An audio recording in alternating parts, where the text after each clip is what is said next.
Hi everyone, welcome to our YouTube channel keep it simple.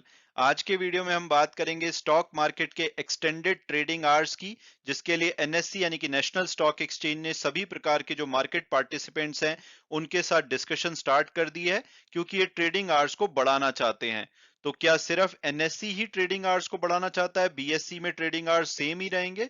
तो ऐसा नहीं है, एनएससी सिर्फ इस डिस्कशन को लीड कर रहा है, लेकिन अगर इस बात पे कोई भी डिसीजन लिया जाता है तो बीएससी भी सेम टाइम ही फॉलो करेगा। तो आज के वीडियो में हम इस टॉपिक को डिटेल में डिस्कस करेंगे और ये भी बात करेंगे कि भाई एनएससी ट्रेडिंग आवर्स को बढ़ाना क्यों चाहता है और ये कितना बढ़ाना चाहते हैं, और साथ साथ में इसके क्या क्या फायदे और नुकसान होंगे, और जो दुनिया भर की दूसरी ग्लोबल स्टॉक मार्केट्स हैं वो क्या टाइमिंग फॉलो करती हैं। और इसको लेकर के जो जीरोधा के सीईओ हैं नितिन कामत जी, उन्होंने बोला है कि ये बहुत ही खराब आइडिया है। तो उसके पीछे की क्या वजह है, तो इन सभी बातों को हम डिटेल में डिस्कस करेंगे। और आगे बढ़ने से पहले अगर आपने अभी तक चैनल को सब्सक्राइब नहीं किया तो प्लीज सब्सक्राइब करके हमें मोटिवेट कीजिए। तो सबसे पहले अगर बात की जाए लेटेस्ट डेवलपमेंट की, तो बिजनेस स्टैंडर्ड की एक रिपोर्ट के हिसाब से जो भारत का सबसे बड़ा स्टॉक एक्सचेंज है नेशनल स्टॉक एक्सचेंज, ये इक्विटी सेगमेंट में यानी कि जो कैश और फ्यूचर एंड ऑप्शन दोनों ही इक्विटी सेगमेंट में आते हैं, तो उसमें ट्रेडिंग आवर्स को बढ़ाना चाहता है। हालांकि ये डिस्कशन नई नहीं है, इससे पहले भी कई बार ऐसी बात की जा चुकी है कि ट्रेडिंग आवर्स को बढ़ाया जाएगा। और उसकी वजह यह है कि 2009 में जो हमारा मार्केट रेगुलेटर है security and exchange board of India यानी कि सेबी, इन्होंने अलाउ कर दिया था कि जो इक्विटी सेगमेंट का कैश सेगमेंट है यानी कि जिसमें शेयर्स को बेचा खरीदा जाता है, उसमें टाइमिंग को 9 बजे से 5 बजे तक किया जा सकता है।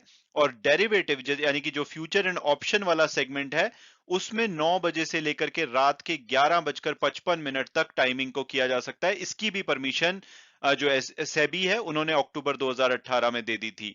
इससे पहले भी कई बार डिस्कशन हो चुकी है, लेकिन अब बताया जा रहा है कि जो एनएससी है, इन्होंने सभी जो मार्केट पार्टिसिपेंट है जिसमें कि इंस्टीट्यूशनल इन्वेस्टर आते हैं, ब्रोकर्स आते हैं, लिस्टेड कंपनीज आती हैं, इनके साथ डिस्कशन शुरू कर दिया है। और ये उनके साथ अपना केस प्रेजेंट कर रहे हैं कि भाई ये जो मार्केट के ट्रेडिंग आवर्स हैं उसको क्यों बढ़ाना चाहते हैं। हालांकि इसको लेकर के कोई भी ऑफिशियल अनाउंसमेंट नहीं आई है, सिर्फ ये रूमर्स हैं, कुछ सोर्सेज ये बता रहे हैं। तो प्योरली ये रूमर के बेसिस पे रिपोर्ट है, तो हो सकता है कि ये कंप्लीटली इग्नोर कर दिया जाए इस फैक्ट को, और हो सकता है कि इसको लेकर के आप आने वाले वक्त में कोई ऑफिशियल अनाउंसमेंट भी सुने। और ये कितना बढ़ाना चाहते हैं, तो कई प्रपोजल पे बात की जा रही है, जैसे कि एफएनएल सेगमेंट को इनिशियली ये चाहते हैं कि कम से कम 5 से 5:30 बजे तक बढ़ाया जाए, या जो यूएस मार्केट जब ओपन होती है तब तक एटलीस्ट बढ़ाया जाए, ताकि जो ओवरनाइट रिस्क होता है ट्रेडर को उसको कम किया जा सके। लेकिन अल्टीमेटली कितना बढ़ाया जाएगा, इसको लेकर के ऑफिशियल अनाउंसमेंट आनी बाकी है। और अब अगर बात की जाए कि भाई आज की डेट में भारत में जो ट्रेडिंग आवर्स हैं वो क्या हैं, तो आई एम श्योर आप इसके बारे में जानते होंगे। तो आज की डेट में इक्विटी मार्केट के चाहे कैश सेगमेंट हो या फ्यूचर एंड ऑप्शन का सेगमेंट हो, सभी में जो ट्रेडिंग आवर्स हैं वो 9:15 से लेकर के 3:30 बजे तक हैं।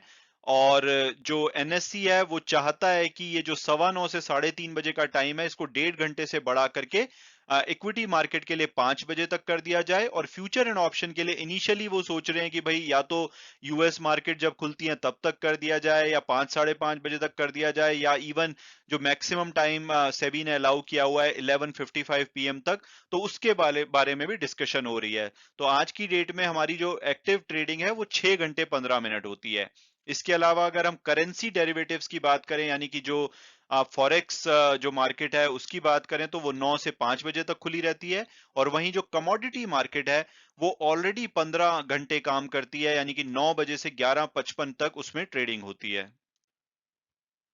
और अब अगर बात की जाए कि भाई जो दुनिया भर की जो बड़ी बड़ी मार्केट हैं वो क्या टाइम फॉलो करती हैं, तो सबसे पहले अगर हम मदर मार्केट यानी कि न्यूयॉर्क स्टॉक एक्सचेंज और नैस्डैक की बात करें, तो वो 6.5 घंटे के लिए खुली रहती हैं। वो सुबह 9:30 बजे खुलती हैं और शाम को 4 बजे वो बंद हो जाती हैं ईस्टर्न टाइम के हिसाब से। तो रफली जो हमारी मार्केट के टाइमिंग है उसी के आसपास वो फॉलो करते हैं। शंघाई जो मार्केट है उसकी बात की जाए, तो वो लंच ब्रेक भी लेते हैं। तो सबसे पहले वो 9:30 से 11:30 बजे तक खुलते हैं, फिर 1.5 घंटे का वो लंच ब्रेक लेते हैं, फिर 1 से 3 बजे तक फिर खुलते हैं। तो रफली 4 घंटे की ट्रेडिंग यहाँ पे होती है। टोक्यो स्टॉक एक्सचेंज की बात की जाए तो ये भी लंच ब्रेक लेते हैं, 9 से 11:30 सुबह काम करते हैं, फिर 1 घंटे का लंच ब्रेक लेते हैं और फिर 12:30 से 3 बजे तक करते हैं। तो टोटल मिला करके यहाँ पे 5 घंटे की ट्रेडिंग होती है, यानी कि एशिया जो है वहां पे सबसे कम ट्रेडिंग होती है। उसके हिसाब से भारत में 6 घंटे 15 मिनट की ट्रेडिंग को अच्छा खासा कहा जा सकता है। हालांकि यूरोप में जो ट्रेडिंग आवर्स हैं वो काफी ज्यादा होते हैं। लंदन स्टॉक एक्सचेंज की बात की जाए तो ये पहले 8 से 12 बजे तक खुलता है, फिर 2 मिनट का ये ब्रेक लेते हैं, 2 से 4:30 बजे तक ये खुले रहते हैं। तो ओवरऑल 8 घंटे 28 मिनट यहाँ पे एक्टिव ट्रेडिंग होती है।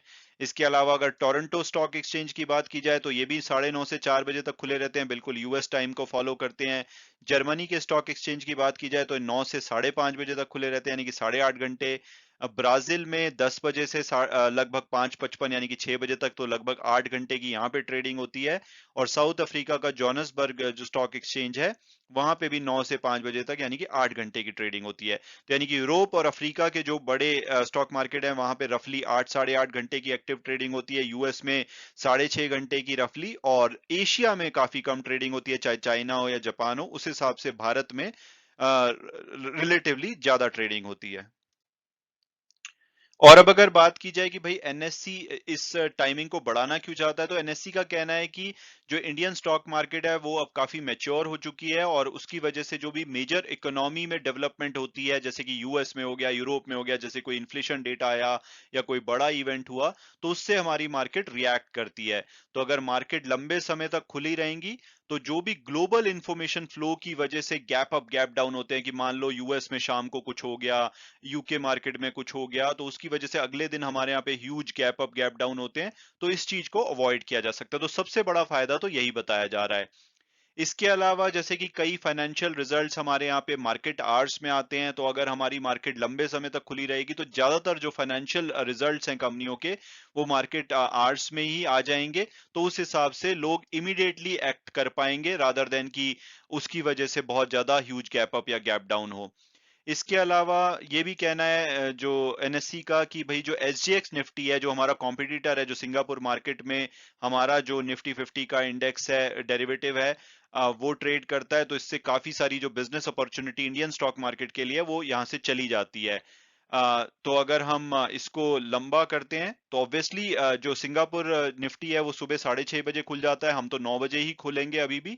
लेकिन अगर हम रात को देर तक खुले रहते हैं तो थोड़ा बहुत जो एसजीएक्स का वॉल्यूम है वो हम अपने यहाँ पे कैप्चर कर सकते हैं। हालांकि इस पे और भी चीजें मैटर करेंगी कि चार्जेस वगैरह क्या होते हैं, बट एनएससी का जो पॉइंट है वो ये है कि एसजीएक्स निफ्टी से जो हमारे यहाँ पे बिजनेस है वो आ सकता है अगर हम एक्सटेंडेड आवर्स में काम करें। इसके अलावा इनका कहना है कि भाई वॉल्यूम बढ़ेंगे, ऑब्वियसली वॉल्यूम बढ़ेंगे तो इनकी इनकम भी बढ़ेगी। बट इनका कहना है कि जो लोग आज की डेट में पार्टिसिपेट नहीं कर पाते, ऑफिस वगैरह जाते हैं, दूसरे कामों में बिजी हैं, वो अपने जब नॉन वर्किंग आवर्स होंगे तो उसमें इन इसमें पार्टिसिपेट कर पाएंगे, जिससे कि वॉल्यूम बढ़ेगा। हालांकि ओवरऑल इसका इम्पैक्ट स्टॉक प्राइसेस पे ज्यादा नहीं पड़ेगा। अगर वॉल्यूम नॉन वर्किंग आवर्स में बढ़ेगा तो हो सकता है कि थोड़ा बहुत आप लिक्विडिटी इशू जो रेगुलर वर्किंग आवर्स आज की डेट में फॉलो होते हैं उसमें होते हुए देखें। और अब अगर बात की जाए कि भाई इसके नेगेटिव्स क्या होंगे, तो सबसे पहले तो जो इसका सबसे बड़ा पॉजिटिव बताया जा रहा है वो ये है कि जो ग्लोबल मार्केट में उठापटक होती है और उस टाइम पे हमारी स्टॉक मार्केट बंद होती है, तो हमारे ट्रेडर ट्रेडर टाइम पे एक्ट नहीं कर पाते और उसकी वजह से उनको huge gap up gap down का सामना करना पड़ सकता है। हालांकि अगर ये टाइमिंग फॉलो भी कर लिए जाए, क्योंकि मैक्सिमम 11:55 तक ही हमारी मार्केट खुली रहती है, लेकिन अगर आप यूएस मार्केट देखोगे तो वो रफली विंटर्स में 2:30 बजे तक हमारे सुबह, और समर में 1:30 बजे तक खुली रहती हैं। तो ऐसे में अगर लास्ट आवर्स में कुछ प्रॉब्लम होती है तो उसका इम्पैक्ट तो आएगा ही। तो जो सबसे बड़ा बेनिफिट बताया जा रहा है उसमें ऐसा नहीं है कि रिस्क को कंप्लीटली एलिमिनेट किया जाएगा। उसके अलावा जो सबसे बड़ा नेगेटिव ये है कि ब्रोकर्स की कॉस्ट बढ़ जाएगी, क्योंकि उनको ज्यादा आवर्स काम करना पड़ेगा, ज्यादा एम्प्लॉयज हायर करने पड़ेंगे, ज्यादा रिपोर्टिंग वगैरह करनी पड़ेगी। तो उस वजह से ऑपरेशनल कॉस्ट बढ़ेगी। तो ऐसा तो है नहीं कि वो अपने ऊपर लेते रहेंगे, वो अल्टीमेटली पास करेंगे, जिसकी वजह से ब्रोकरेज कॉस्ट वगैरह काफी बढ़ सकती है। तो इसको लेकर के नितिन कामत जो कि जीरोधा के फाउंडर हैं, इन्होंने चिंता जताई है। उन्होंने कहा है कि ओवरऑल शायद ये कैपिटल मार्केट के लिए रेवेन्यू वाइज अच्छा हो, लेकिन ये इसको खराब डिसीजन मानते हैं। इनके हिसाब से जो एक्टिव रिटेल एफएनओ ट्रेडर हैं, उनकी जो मेंटल हेल्थ है उससे इसके ऊपर काफी फर्क पड़ेगा, क्योंकि वो लगातार लंबे लंबे घंटों तक पीएनएल को, सिस्टम को ट्रैक करते रहेंगे। और आज की डेट में भी माना जाता है कि लगभग 90% जो एक्टिव ट्रेडर हैं वो स्टॉक मार्केट में पैसा लूज करते हैं। तो इससे उनको लगता है कि भाई अगर ट्रेड आवर्स बढ़ेंगे, एक तो पहले उनका स्ट्रेस लेवल बढ़ेगा और हो सकता है कि वो ओवर ट्रेडिंग करें और अल्टीमेटली पैसा लूज करें। तो इनके हिसाब से तो ये डिसीजन बिल्कुल भी ठीक नहीं है। और लॉन्गर रन में क्या होगा कि अगर एक्टिव ट्रेडर लगातार पैसा लूज करते रहेंगे तो वो मार्केट से चले जाएंगे। तो जो वॉल्यूम इंक्रीज का एनएससी सपना देख रही है, वो हो सकता है कि अल्टीमेटली वॉल्यूम कम ही हो जाए। तो ओवरऑल ये इस चीज से खुश नहीं है, लेकिन ऑब्वियसली इनका अपना पर्सनल भी इसमें रीजन है, क्योंकि ब्रोकर के लिए डिसीजन बहुत ही खराब होगा, उनकी ऑपरेशनल कॉस्ट बढ़ जाएगी। तो आप इस बारे में क्या सोचते हैं, आप बताइए। आई एम श्योर कि आप भी एक्टिव या पैसिव ट्रेडर होंगे, तो आपका इस बारे में क्या सोचना है, आप कमेंट सेक्शन में लिख के बताइए। मैं उम्मीद करता हूं कि आपको ये वीडियो पसंद आया होगा और आपने कुछ नया जाना होगा। Thanks so much for watching the video and God bless you all.